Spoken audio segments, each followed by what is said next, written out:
এই দুনিয়ার মুসলমান কথাগুলো দিল দিয়ে বুঝবেন। আল্লাহর নবী দরজার সামনে যাইয়া দরজায় লক করছেন, সালাম দিছেন, আসসালামু আলাইকুম ইয়া আহলাল বাইত। ভিতর থেকে আওয়াজ আসছে, ওয়া আলাইকুমুস সালাম। হযরতে ফাতেমা এসে বলে, কে আপনি? বাইরের থেকে আল্লাহর নবী ডাকতে বলে, মা আমি তোমার আব্বা, আমি তোমার সন্তান মুহাম্মদুর রাসূলুল্লাহ সাল্লাল্লাহু আলাইহি ওয়াসাল্লাম। জোরে পড়ুন সুবহানাল্লাহ। আমার ভাইরা রে,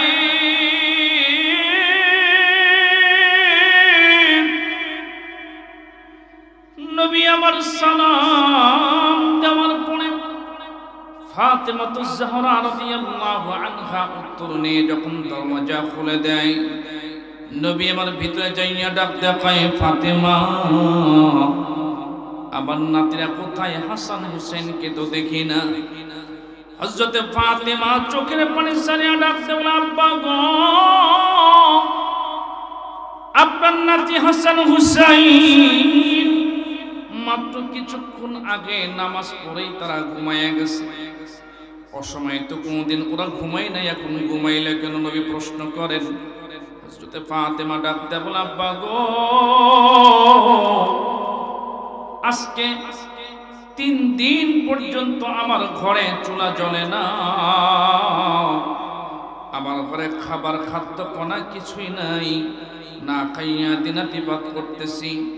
সামান্য কিছু খেজুরের ব্যবস্থা ছিল, এই খেজুরটা মাত্র 6টা খেজুর ছিল। 3 দিন পর্যন্ত অতিবাহিত হয়েছে। ওগো আব্বা জান, গতকালকে দুপুর বেলা জহর ওয়াক্তের আগে যখন খাবার শেষ হয়েছে, ওই দুপুর থেকে আজকে দুপুর পর্যন্ত প্রচন্ড রোদের ভিতরে আপনার নাতিরা না খাইয়া আছে।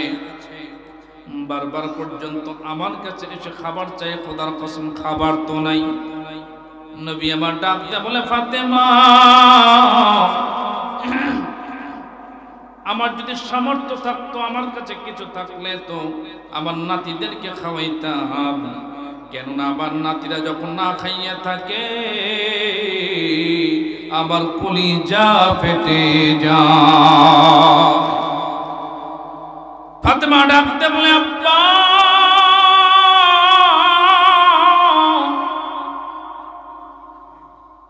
আপনার নাতিরা মাত্রই ঘুমাইছে, চলেন যাই বসি। ইতিমধ্যে হুসাইন রাদিয়াল্লাহু তাআলা ঘুম থেকে উঠে গেছেন।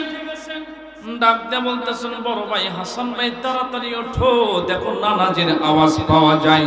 জোরে পড়ুন মারহাবা। নানার আওয়াজ পাওয়া যায়।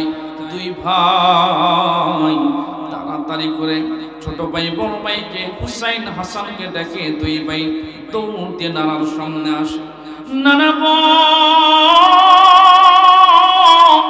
ও নানা ভাই, তুমি না মাঝে মাঝে খাবার পাঠাও, মাঝে মাঝে খেজুর পাঠাও, আজকে কি কিছু আনছনি? গতকাল দুপুর থেকে আজ পর্যন্ত পানি পর্যন্ত খাই নাই। আল্লাহু আকবার বলেন। নবী আমার ডাকতে বলে, হুসাইন তোরা হাতটা আমার হাতে দে ভাই। হুসাইনের হাতের মধ্যে নবীজি আমার হাত দিয়ে তার হাতটা নবীজি পেটের সঙ্গে লাগায় দেয়। হুসাইন তাকায় দেখে, হাত দিয়ে খেয়াল করে দেখে নবীজির পেটের সঙ্গে 10 কেজি ওজনের পাথর বাঁধা। এ দুনিয়ার মুসলমান, নবী আমার 2 চোখের পানি দম করে ফেলে দেয়। ডাকতে বলে, হুসাইন রে, তোদের খাওয়াইলে তো আমি তৃপ্তি পাই। তোরা জানোস আজ থেকে কয়েক বছর আগে তোদের খাবারের জন্য ইহুদির যখন কূপের থেকে পানি তুলতেছিলাম, 60 বালতি পানি তুলতে হবে, 15 বালতি তুলতে পারি নাই আমি। হাত থেকে রশিটা পড়ে যাওয়ার কারণে ইহুদির বাচ্চা পর্যন্ত আমার গালে থাপ্পড় মেরেছে।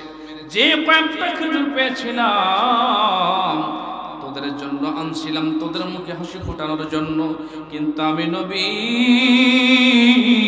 আজকে 4 দিন হলো কোনো খাবার খাই না।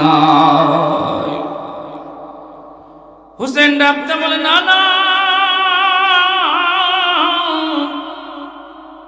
খাইতে তো পারলাম না, তাই না আমাদেরকে অন্যভাবে আনন্দ দাও। হাসান ডাকতে বলতেছেন বড় হওয়ার কারণে বুদ্ধি জ্ঞান তো তার চাইতে বেশি। ডাকতে বলে হুসাইন নানার সঙ্গে কি খেলতে চাও আবার? হুসাইন ডাকতে কয় না না, তুমি একটু রুকু হও, মাথাটা তুমি বাঁকা করো, শরীরটা বাঁকা করো, আমি তোমার পিঠে উঠবো। না না দাদা যারা আছেন খুব মনে রাখবেন, নাতিদের সঙ্গে রহস্য করবেন, ইয়ার কি করবেন, রাসূলের সুন্নাহ কথা কোন ঠিক নেবে ঠিক। ওদেরকে নিয়ে যে মসজিদে যাবেন, রাসূল নিয়েছেন তাদের নাতিকে। এই দুনিয়ার মুসলমান গভীর মনোযোগ। নবী আমার হুসাইনের কথা রাখতে যাইয়া রুকু হালাত চলে যায়। হুসেন লাফাইয়া তার নানার পিঠে উঠে হযরত ফাতেমা রাদিয়াল্লাহু আনহা ভিতর থেকে দৌড়ায় আসে। তোরা এমন কেন রে? আমার আব্বা 4 দিন হলো না খাওয়া, তোরাও তো 1 দিন হলো না খাওয়া, পারলি তোর নানার পিঠের উপর উঠতে। নবী আমার বলতেছেন মা রাগ করিও না, হাসান হুসাইন আমার কলিজা, যারা হাসান হুসাইনকে কষ্ট দেয় তারা যেন আমি নবীকে কষ্ট দেয়। হুসাইন ওই সময় বলতেছে ও নানার সাহাবীরা, ওই যে নবী একটা কথা বলছিলেন, যারা আমার হুসাইনকে হাসানকে কষ্ট দেয় তারা শুধু হাসান হুসাইনকে কষ্ট দেয় না, তারা আমি নবীকে কষ্ট দেয়। তাইলে তোমরা বলো আমাকে তোমরা যদি কষ্ট দিয়ে থাকো, কষ্ট কাকে দিয়েছ? কষ্টের কি আর উত্তর লাগে? কথা কোন উত্তর লাগে না। হুসাইন আবার ডাকতে বলে ও নানার সাহাবীরা। এরপরে একদিন নবী যখন নামাজের সেজদা অবস্থায় পিঠের উপরে আমি হুসাইন যখন খেলতেছিলাম, আমার নানা সেজদার থেকে যখন উঠবেন শরীরটা নাড়াচ্ছেন, উঠতে পারতেছে না, আমি তো ঘাড়ের উপরে বসা ছিলাম।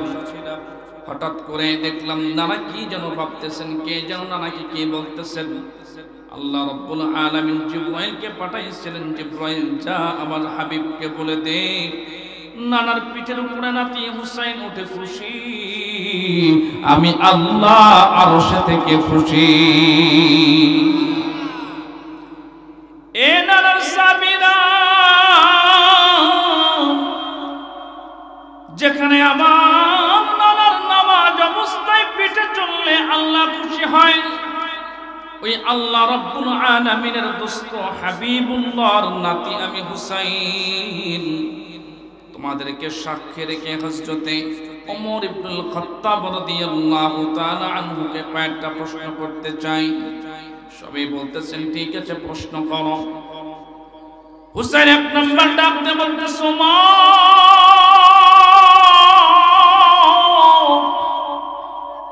এক নাম্বার প্রশ্ন হইল তোমাকে ব্যক্তিগত প্রশ্ন করতে চাই, সবার উদ্দেশ্যে নয়।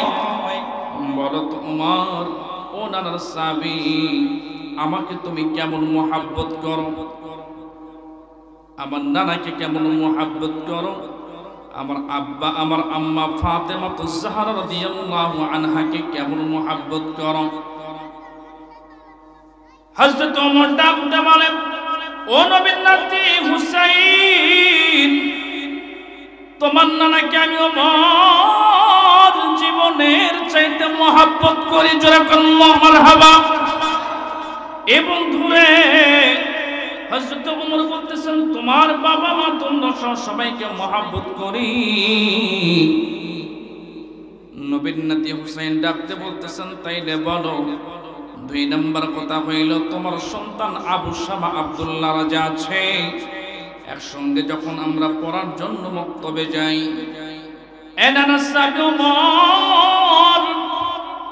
আমি দেখি প্রতিদিন শীতের রজনী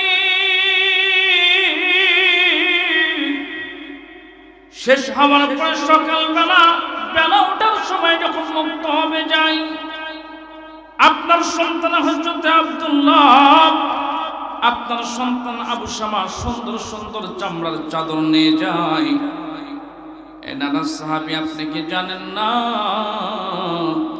এ প্রচন্ড শীতের ভিতরে কত কষ্টে আমরা দুই ভাই দিনাতিপাত করি। আমার মা ইন্তেকালের সময় মা ফাতেমাতুজ জাহরা রাদিয়াল্লাহু আনহা, আমার মা ফাতেমা যখন ইন্তেকাল করবেন, আমার ঘরের মধ্যে তেমন কিছু রাখে নাই। আমার নানার দেওয়া একটা পাতলা চাদর, একটা রুমাল হাদিয়া ছিল। এই চাদরটা আব্বা আমাদেরকে দিয়েছেন আম্মা জানের ইন্তেকালের পরে। প্রচন্ড শীতের ভিতরে সন্ধ্যারাতে যখন ঘুমাই, তখন ওই চাদরটা আমি আগে ঘুমানোর কারণে বড় ভাই হাসান, আমার বড় ভাই সুন্দর করে চাদরটা আমার গায়ে দিয়ে দেয়। মধ্যরাতে যখন আমার ঘুম ভেঙে যায়, দেখি আমার বড় ভাই হাসান রাদিয়াল্লাহু তাআলা আন থর থর থর থর করে কাঁপতেছে।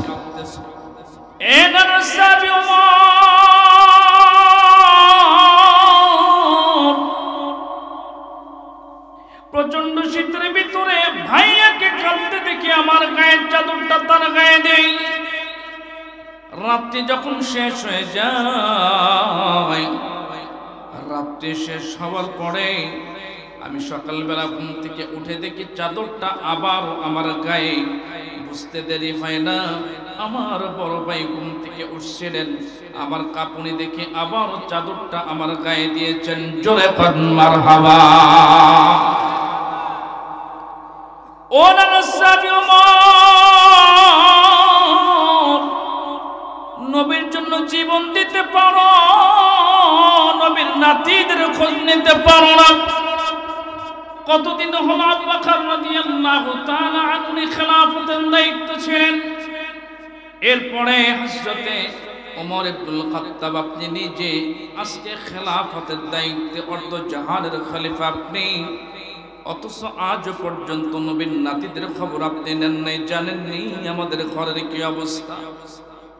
এমন দিন হয়, একদিন, 2 দিন, 3 দিন হয়ে যায়, আমরা দুইটি ভাই খাবার তো দূরের কথা, পানিও নসিবে হয় না।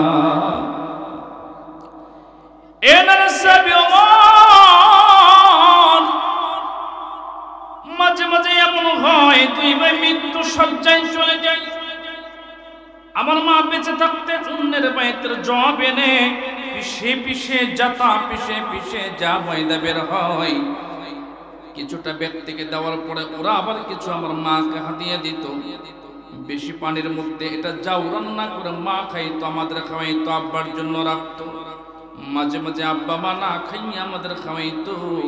দরদের মা আজকে দুনিয়ায় নাই, আমার দরদের নানাও দুনিয়ায় নাই, আমাদের খবর নেওয়ার দুনিয়ার মধ্যে আর কেউ নাই। নবীর সাহাবীরা কান্দে ডাকতে বলে, আল্লাহ হায়রে, শুধু ওমর একা অপরাধী না, আমরা নিজেরা অপরাধী। কতক্ষণ ঠিক নেবে ঠিক। নবীর সাহাবীরা কান্দে ডাকতে বলে, আল্লাহ যদি এই আর্তনাদগুলা মদিনার নবীর রওজা থেকে শুনে যে আল্লাহ তাআলা খুশি হয়ে আশারায়ে মুবাশশারা 10 জন সাহাবীকে আল্লাহ তাআলা দুনিয়াতে তাদের আমল দেখে, তাদের ঈমান দেখে, নবীর ভালোবাসা দেখে 10 জনকে দুনিয়াতে জান্নাতের সার্টিফিকেট দুনিয়াতে দান করতে পারে, আল্লাহ যদি নারাজ হয় জাহান্নাম ছাড়াও পায় না। কতক্ষণ ঠিক নেবে ঠিক। এই দুনিয়ার মুসলমান হুসাইন ডাকতে বলতেছে, নানা সাহাবী ওমর, ক্ষুধার্ত অবস্থাতে নানা বেঁচে থাকতে দৌড়াইয়া মসজিদ নববীতে যাইতাম। এমন একটা মাকাম আল্লাহ আমাকে দিয়েছিলেন, ওমরকে বোঝানোর জন্য, সাহাবাই কিরামদেরকে জানানোর জন্য হুসাইন ডাকতে বলতেছেন, ও নানার সাহাবীরা, তোমাদের কি মনে নাই একদিন ক্ষুধার জ্বালায় দুপুর বেলা দৌড়াইয়া 2 ভাই গিয়েছিলাম সাহাবায়ে কেরামের মজলিসে। আমার নানা যখন প্রচন্ড রোদে বয়ান করে মসজিদ নববীতে, নবী আমার যখন সাহাবায়ে কেরাম সামনে বয়ান করে, সাপের সামনে বিন বাজাইলে সাপ যেমন মাথা দুলায়, সাহাবায়ে কেরাম পাগল পাড়া হয়ে নবীজির বয়ান শ্রবণ করত।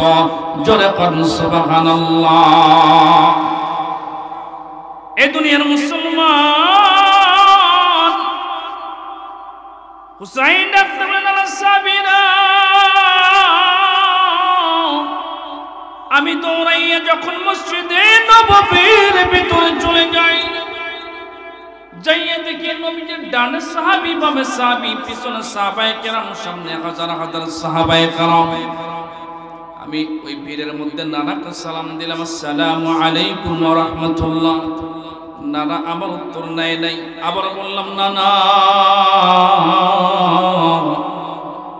আমার সালাম কি তুমি গ্রহণ করবা না? নবী আমার বলতেছেন, এই পাখি আয়, এই জাদু আয়, এই আমার কলিজার টুকরা হুসাইন আমার কাছে আয়। এমন সময় কেন তোরা মসজিদের মধ্যে আসছো?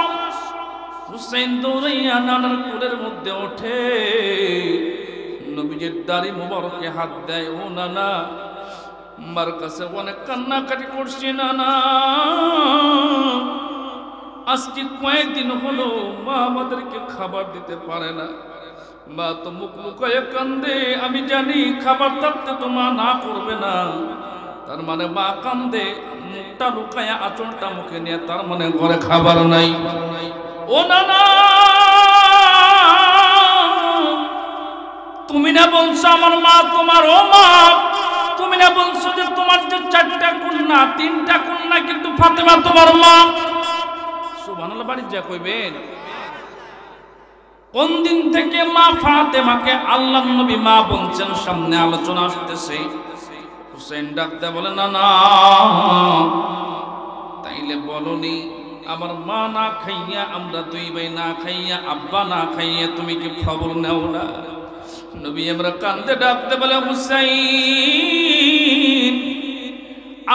আমি নিজে পর্যন্ত কয়েকদিন হলো খানা খাই না। ওনারা তাইলে সাহাবায়ে কেরামকে বলো তাদের কাছে কি খাদ্য আছে? নবী আমার ডাকতে বলে, সাহাবীরা আমাকে খাবার দেওয়া দরকার নাই, আমাকে খাবার দেওয়া দরকার নাই। কেউ আসুনি আমার নাতি হুসাইনকে খাবার দিবা? আল্লাহু আকবার বলেন। সাহাবায়ে কেরাম থর থর করে কাঁপতেছে। কারো ঘরেই তো সচ্ছলতা নাই, সবাই তো গরিব। অনেকে কান্না করতেছে, হাই রে, এই মুহূর্তে কিছু দিতে পারলে নিজেকে ধন্য মনে করতাম, তাইলে এখন কি হবে? সবাই তো হাত গুটায় বসে আছে।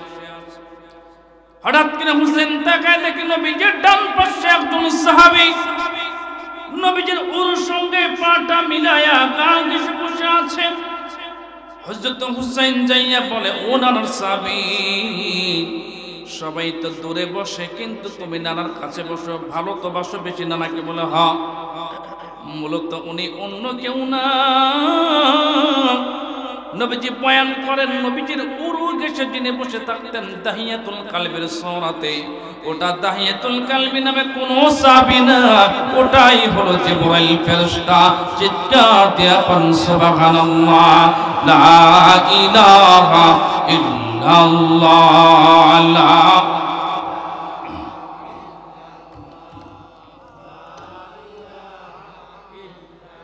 আওয়াজ হয় না, লা ইলাহা। আপনারা থামেন, কষ্ট হচ্ছে আপনাদের, রাগ করতেছেন, আলোচনা ভালো লাগতেছে না। আমি কি আর বলবো কিছুক্ষণ? লিল্লাহি তাকবীর।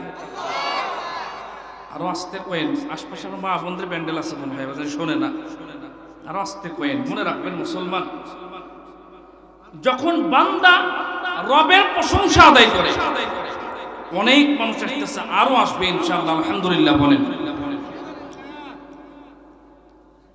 শুরুতে এসে তো আশ্চর্য হয়েছিলাম যে আজ থেকে 2 বছর আগে যেই পরিমাণ লোক পাইছিলাম রাতের অন্ধকারে, মারাত্মক কুয়াশা, ঠান্ডার ভিতরে, আর আজকে অত ঠান্ডা তো খুব একটা মনে হয় পড়ে নাই।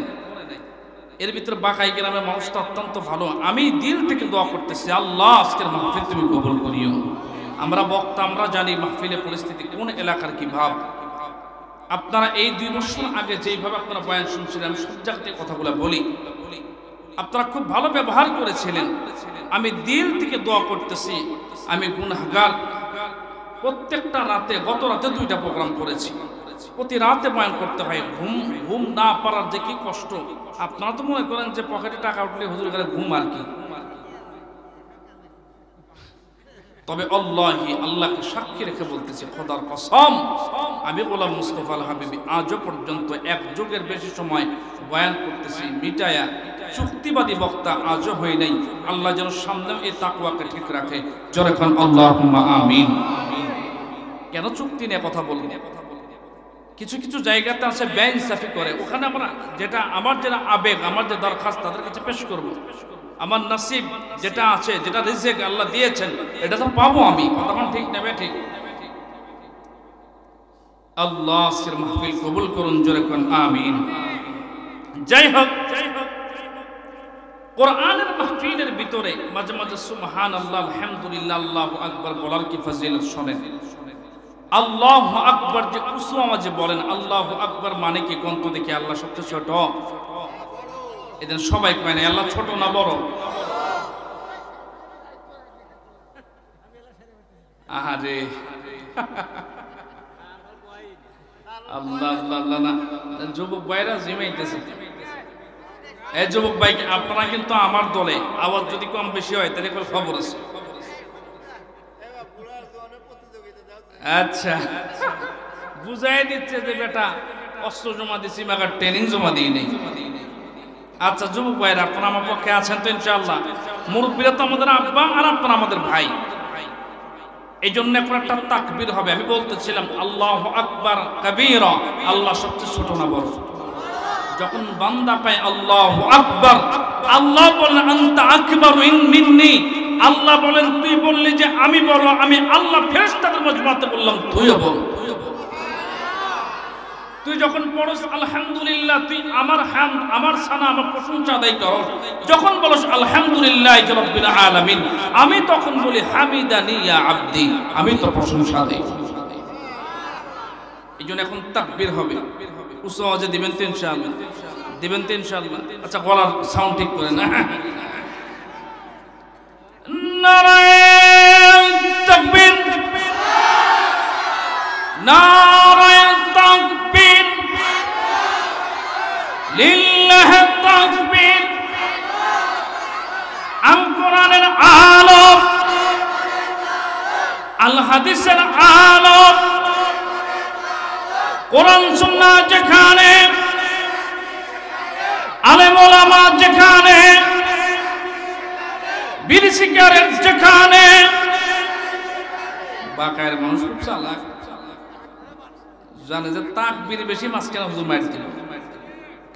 মুসলমান হাজির, আমি জানি বলেন তো যে বিড়ি সিগারেট যেখানে, আমরা নাই সেখানে, যদি আমি খুঁজ বেরাসি, যে প্রত্যেকের পকেটে হাত দেয়। আপনার নাই, আপনার বলেন খুঁজেন।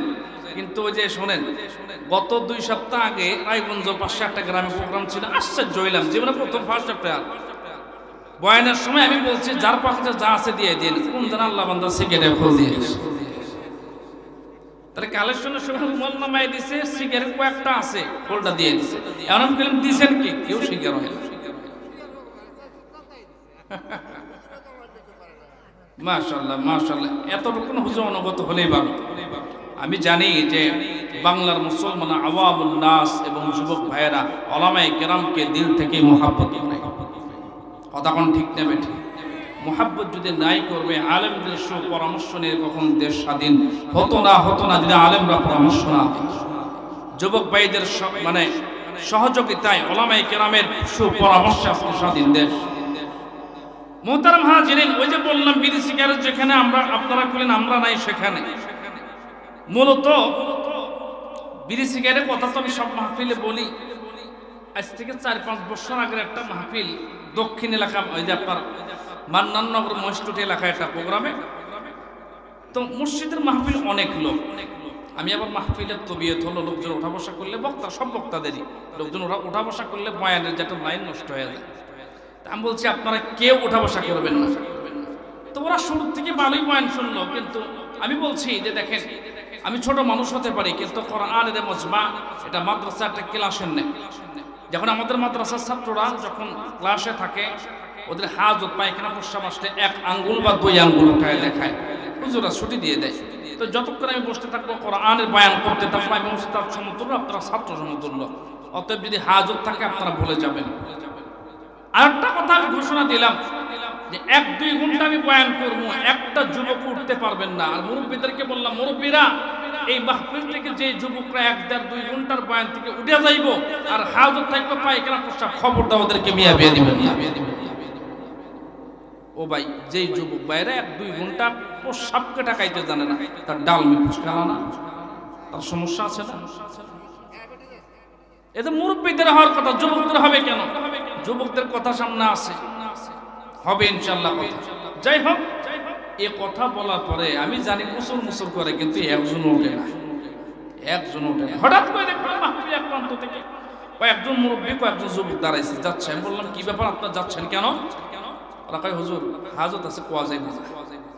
বললাম, না, প্রচন্ড শীত, আপনাদের যে কষ্ট হয় আমি দোয়া করে দিই।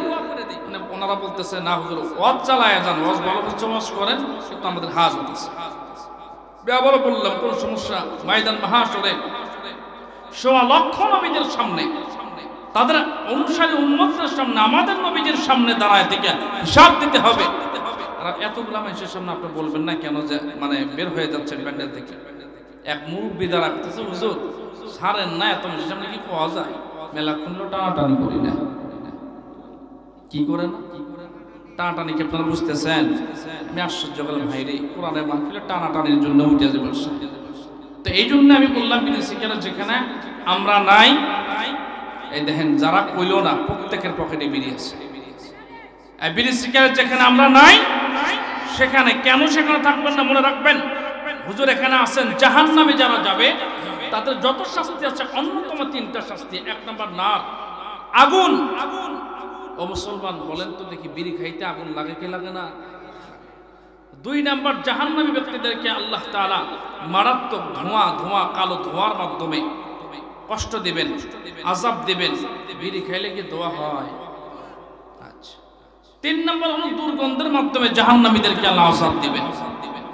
বলেন তো, বিড়ি খাইলে মনে হয় গায়ে একবার আতরে গান হয় না? না দুর্গন্ধ বলে? মুহতারাম হাজিরিন, হিন্দুরা মারা যাওয়ার পরে মুখে আগুন নেই, মুসলমানরা বেঁচে থাকতে আগুন নেই।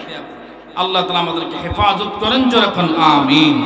আবার কালেমা পড়েন, লা ইলাহা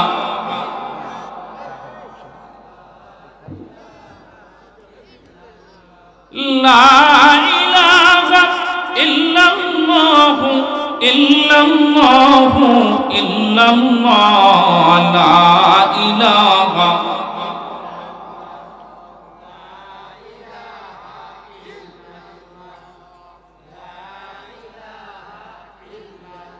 লা ইলাহা ইল্লাল্লাহু মুহাম্মাদুর রাসূলুল্লাহ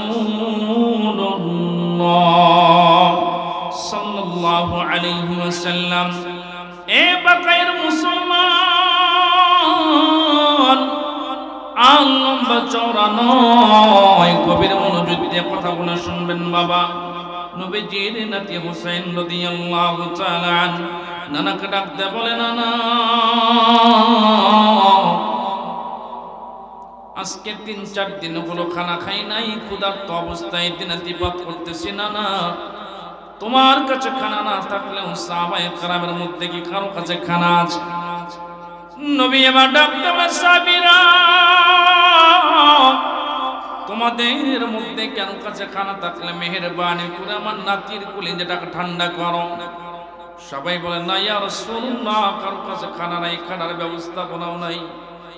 নবী আমার কান্দে, কেননা যে যারে ভালোবাসে তার কষ্ট ভালোবাসার মানুষ সহ্য করতে পারে না। কথা কোন ঠিক না বেঠি? হযরত হুসাইন ডাকতে বলে, না না, আপনার ডান পাশের যে সাহাবী, আসলে কি সাহাবী না ফেরেশতা? আমি কিন্তু বলছি দাহিয়াতুল কালবি সূরাত, জিবরাইল যতবার নবীর কাছে আসছেন, কোন এক সাহাবীর সূরাত বেশি সূরাত নিয়েছেন দাহিয়াতুল কালবি। দাহিয়াতুল কালবি সূরাতে সাহাবীর বেশে যখন এ বন্ধুরে জিবরাইল ফেরেশতা বসা নবীর নাতি হুসাইন রাদিয়াল্লাহু তাআলা এ বন্ধুরে জিবরাইল ফেরেশতা দাড়ির মধ্যে হাত ডাকদা বলে নানার সাহাবী মাঝে মাঝেই দেখি নানার কাছে আসো গা ঘেঁষে বসো নানাকে বড় মোহাব্বত করে বলে খুব মোহাব্বত করি কেন নবীজি বলছেন দুনিয়ার ভিতরে আমার দোস্ত আমার মোহাব্বতের মানুষ আমার শ্বশুর হযরতে আবু বকর রাদিয়াল্লাহু তাআলা আন আর যিনি উভয় জাহানে দুনিয়াতে কবর আখিরাতে যিনি আমার দোস্ত উনি হলেন জিবরাইল ফেরেশতা এবং দূরে জোরে কোন সুবহানাল্লাহ হুসেন ডাক্তার নানা সাহাবী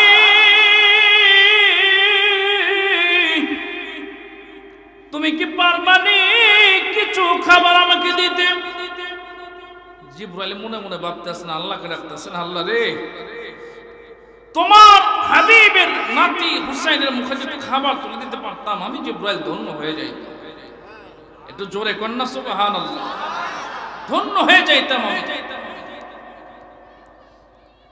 জিবরাইল কান্দে মনে মনে ডাক দেয় বলে আল্লাহ গো তুমি কি পারো না জান্নাতের কোনো খাবার আমাকে হাদিয়া দিতে হুসাইন কথা বলতে বলতে দুহাত এ বন্ধুরে দাহিয়াতুল কালবি অর্থাৎ জিবরাইল ফেরেশতা দু পকেটের মধ্যে হাত দিয়েছেন কিছু নাই খালি জিবরাইল মনে মনে দোয়া করতেছে আল্লাহ তুমি তো সবই পারো তোমার রাসূলের তোমার হাবিবের তোমার দোস্তের নাতি না খাওয়া কিছু হাদিয়া তুমি পাঠায় দাও নিজে হাতে তোমার মাহবুব তোমার কলিজার টুকরা নবী মুহাম্মদুর রাসূলুল্লাহ সাল্লাল্লাহু আলাইহি ওয়াসাল্লামের নাতির মুখে হুসাইনের মুখে আমি কিছু খাবার তুলে দিতে চাই আল্লাহ ডাক দেয় জিবরিল নিজের জন্য তো জীবনেও কিছু চাও নাই নবীর নাতির জন্য চাই না আমি আল্লাহ কি না করতে পারি জোরে কোন মারহাবা আল্লাহ রাব্বুল আলামিন ফেরেশতাদেরকে ডাক দেয়া বলেন ফেরেশতারা যাও জান্নাত থেকে এক থোকা আঙ্গুর ফল নিয়ে জিবরাইলের পকেটে ঢুকায়া দাও জিবরাইলের পকেটে যখন আঙ্গুর এর আগেই কিন্তু সার্চ করেছেন হুসাইন তো পকেটে কিছুই নাই মুসলমান ভাইরা আমার এইবার নবীজি মনে মনে ভাবতেছে কার কাছে গিয়েছে হুসাইন ফেরেশতারা খাবার খায় না দুনিয়ার কোন রকমের চাহিদা যাদের মধ্যে নাই তিনি কেমনে খাবার দেবে হঠাৎ করে জিবরাইল ফেরেশতা পকেটের মধ্য থেকে আঙ্গুরের থোলা বাই করছেন সকল সাহাবায়ে কেরাম আশ্চর্য নবী আমার আশ্চর্য জিবরাইল আঙ্গুর পাইল কই হুসেন ডাকতে বলতেছেন নানা গো দেখো তোমার সাহাবী কত খারাপ তুমি আজকে কয়েকদিন না খাও আমি তোমার নাতি না খাওয়া আমি নিজে বললাম তোমার কাছে তুমি নিজে সবাইকে বললা যে আমার নাতির জন্য খাবার দাও অথচ তোমার সাহাবী নিজের পকেটে এত বড় আঙ্গুরের থোকা রাখিয়াও নিজে আমাকে দেয় নাই তোমাকেও দেয় নাই আমরা নাতি আর নানা না খাওয়া এই কি ঠিক করলো নি নবী জানে কিনা নবী তো জানে যে এটা তো হওয়ার কথা না জিবরাইল আঙ্গুর পাইলো কোন ফেরেশতা তো খায় না এ মুসলমান ভাইরা আমার হুসাইন ডাকতে বলে না বেশি কথা বলার প্রয়োজন নাই এই আঙ্গুরের থোকা থেকে সবাইকে একটা করে দাও আমাকেও দাও তুমিও খাও বড় ভাই হাসানকে দাও দাহিয়াতুল কালবি অর্থাৎ যেই সাহাবী আমাদেরকে আঙ্গুরের থোকা দিল তাকেও খাওয়াও বিপদ কম না বেশি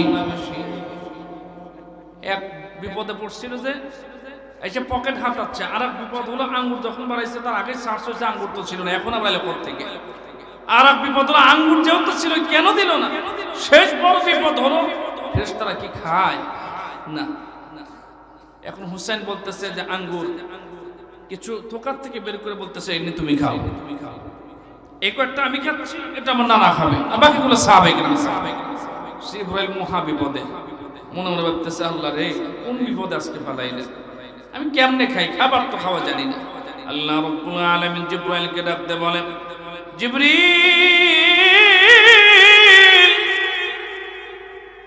যেই নবী না হইলে তুমি হইতা না, तमाम দুনিয়া হইতো না। जहां तक है रुबूबियत खुदा का, वहां तक है नबूवत मुस्तफा का। ও জিবরাইল, আমার আল্লাহিয়াতের রাজত্ব যত দূর পর্যন্ত ছড়িয়ে আছে, ততদূর পর্যন্ত নবী রাহমাতুল লিল আলামিন তোমাকে বারবার খাবার খাওয়াতে চাচ্ছে। আমি আল্লাহ তোমাকে খাবার পাওয়ার দিয়ে দিলাম। জিবরাইল যখন খাবার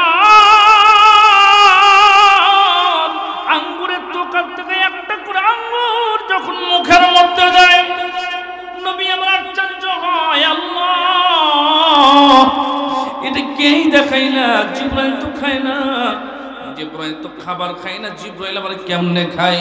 দেখি আসলে জিবরাইল না দাহিয়াতুল কালবি। নবী আমার যখন পেরেশান, আল্লাহ তাআলা ডাক দেয়া বলেন, নবী গো, চিন্তা কোনো দরকার নাই। যেখানে আপনার নাতিকে খুশি করার জন্য জিবরাইল জান্নাত থেকে খাবার চেয়েছেন, আমি আল্লাহ এক দস্তরখানে খাবার খাওয়ার বরকতের জন্য জিবরাইলকে খাওয়ার পাওয়ার দিয়েছি। জোরে কান সুবহানাল্লাহ। ওই যে বলতেছিলাম, হুসাইন আফদাল সাবিরা,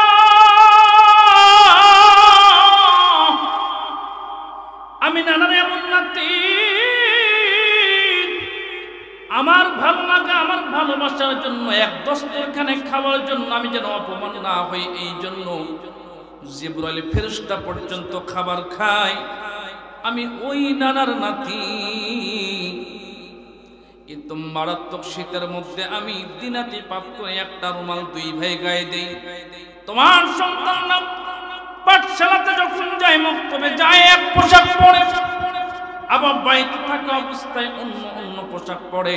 ওমর, আমাদের জন্য কি আসহাবে মাল থেকে কোনো কিছু বাজেট করতে পারো না?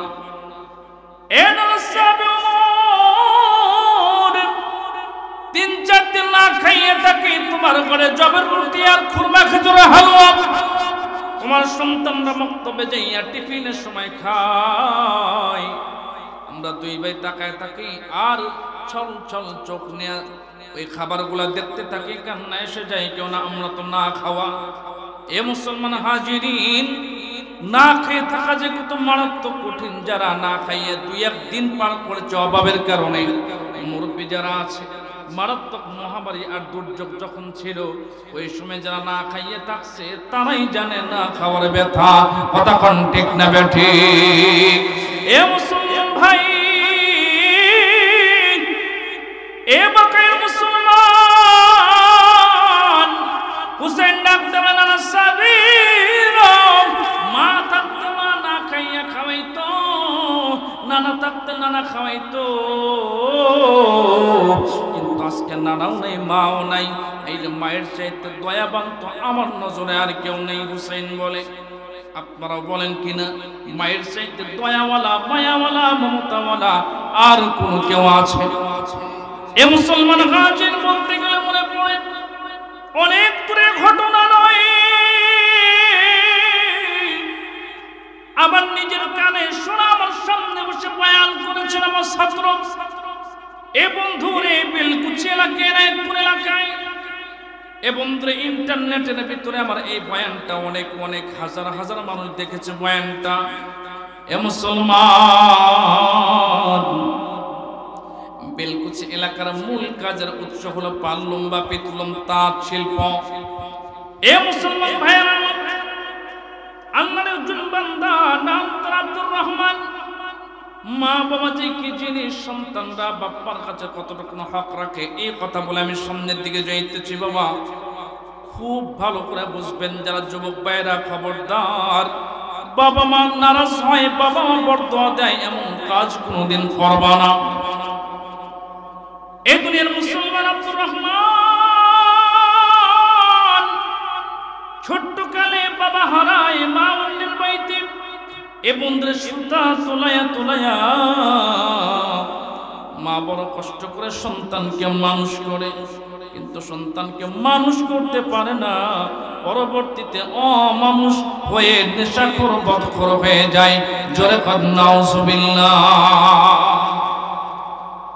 আমার ভাই বলে এত খারাপ আব্দুর রহমান, মদ খায়, জুয়া খেলে, ইয়াবা খায়, বাবা খায়।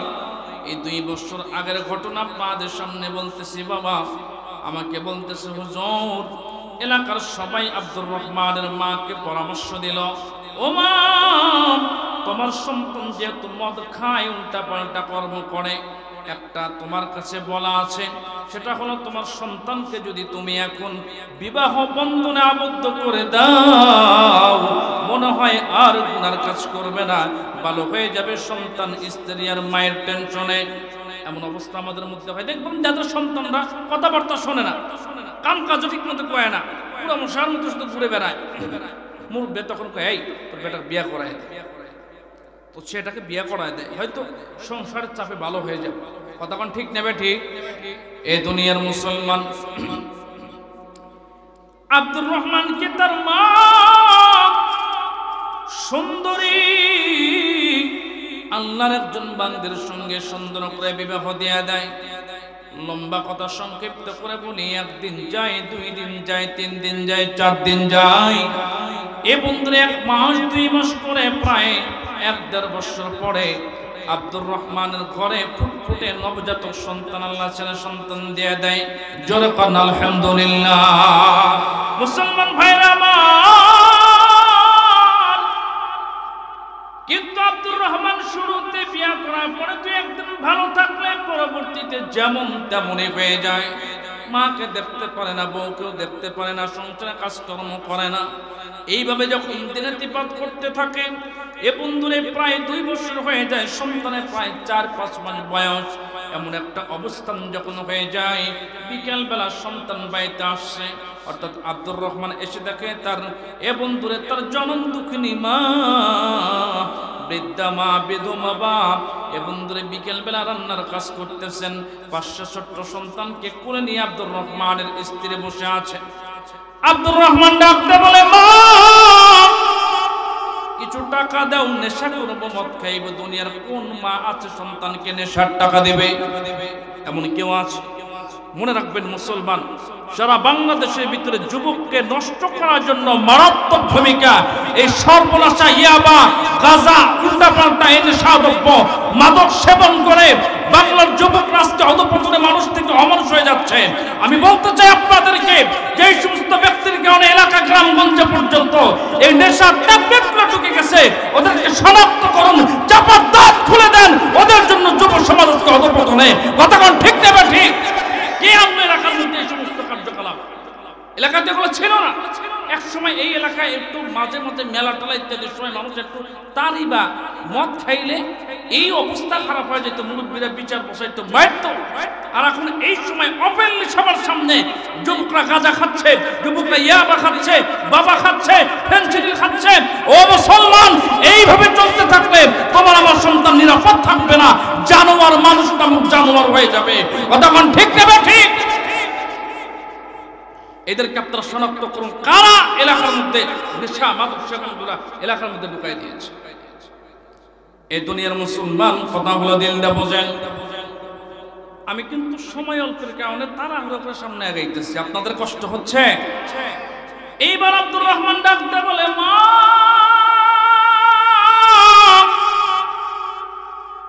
কিছু টাকা দাও, মদ খাইব। মা পায় নাই, 1 টাকাও নাই। সারাদিন পর্যন্ত সুতা তুলে যা টাকা পাই, এই টাকা দিয়ে সংসার চালাইতে হয়, তোমার বউ বাচ্চাকে দেখতে হয়, তোমাকেও দেখতে হয়, আমাকেও চলতে হয়। না না না, আমি তোমাকে 1 টাকাও দিতে পারবো না, দিব কোথার থেকে? সংসারে তো এইভাবে টাকাও গচ্ছিত নাই। আব্দুর রহমান বারবার চাই, মা টাকা দাও। এ মুসলমান, গভীর মনোযোগ। আব্দুর রহমান বারবার কয়, মা টাকা দাও। মা জননী কয়, টাকা নাই। মুনাফিক সন্তানের কারবার দেখেন, যখন মা বলছেন শেষবার টাকা নাই, সন্তান ডান পা উঁচু করিয়া মার বুকে লাথি মেরে দেয়। জোরে কর নাউযুবিল্লাহ, জোরে কর নাউযুবিল্লাহ। এরকম খারাপ সন্তান আছে কিনা নাই যে বাপ মার গায়ে আঘাত করে? কথা কন না কেন, আছে কিনা নাই? আব্দুর রহমান যখন মারাত্মক লাথি মেরেছেন, মাটা চিত হয়ে পড়ে গেছে। মুসলমান ভাইরা, মা যখন চিত হয়ে পড়ে যায়, আব্দুর রহমান তাকায় দেখে তার মায়ের গাঁটের মধ্যে, মেয়েদের একটা তবিয়ত হলো গাঁটের মধ্যে টাকা রাখে, কথা ঠিক না বেঠিক? গাঁটের মধ্যে ফুলা দেখা যায়, মনে হয় টাকা আছে। এ বন্ধুরে গাঁটটা খুলিয়া তাকায় দেখে পকে এ বন্ধুরে গাঁটের মধ্যে প্রায় 3000 টাকার মতো টাকা আছে। যেরকম কয় হাজার টাকা, 3000 টাকা পাওয়া গেছে। এই 3000 টাকা পাওয়ার পরে এ বন্ধু